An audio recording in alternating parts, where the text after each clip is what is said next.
Good morning, good evening, good afternoon. My name is Zach Zuvich, and welcome to this week a Bite-Sized Bible Study. This week on Bite-Sized Bible Study, we'll be going over the Gospel. This week is the 31st Sunday in Orient Time. That's going to be November 8th. I'll read from the Gospel of Luke 16, 9 through 15. Jesus said to his disciples, "I tell you, make friends for yourselves with dishonest wealth, so that when it fails, you will be welcomed to into eternal dwelling. The person who is trustworthy is in very small matters, also trustworthy in great ones.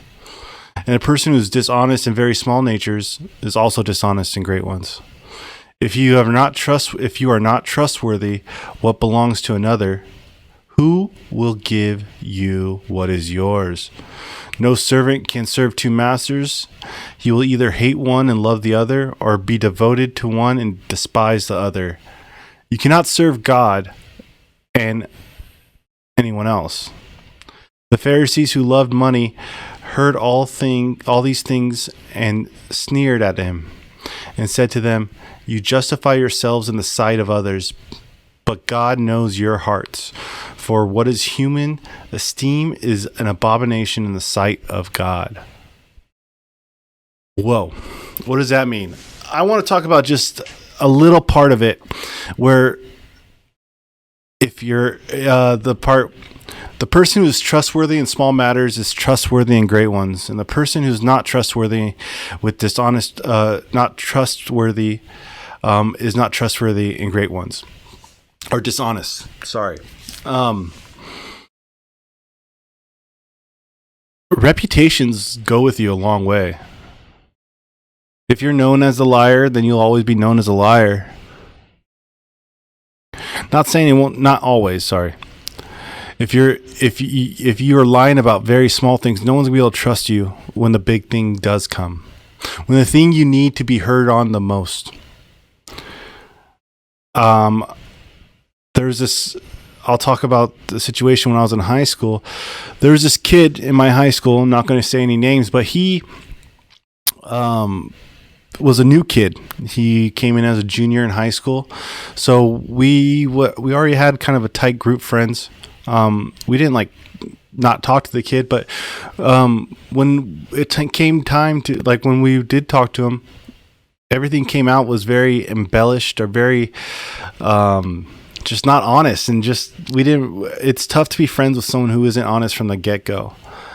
He was telling us things like at his old school he was a varsity this, varsity that, and it's not that hard to find things out anymore. And back then it wasn't that hard either. I mean, Facebook was out around then. It was easy to find mutual friends and ask, is this guy really who he says he is? Be honest with everyone like they know all your secrets already. Be honest with everyone like you have nothing to hide. Life is tricky sometimes, but we have to persevere. God knows our hearts. It says in there, you justify yourselves in the sight of others, but God knows your hearts. Stop faking who you are for other people. Be who you truly are. We're all meant to be what God created us for. But he gives us a free will to choose what we want to do. To choose whether we want to start off our relationship with a lie or to start with honesty. We choose that, not him. Not God, not Jesus. Our lives we're always searching for something new, something better, something bigger, something stronger. Sometimes in life that we feel like we need to embellish or over-exaggerate on things so people will like us.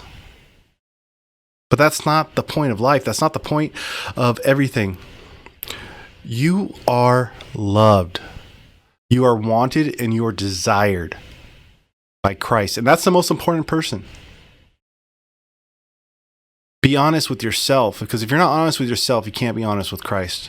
You can't develop that relationship. The more you lie to yourself, the more that relationship withers. Take this week and think about times where maybe you've embellished, or times where maybe You haven't told the whole truth. And just think about how you could change for the future. Again, my name is Zach Zuvich. This was Bite Size Bible Study. You are all loved, wanted, and desired by Christ. Christ wants a relationship with you. It's up to you to let him in. I hope all you guys have a wonderful week. And no matter what happens with the election, no matter who wins, I hope you all stay safe and make smart decisions. Thank you, and God bless.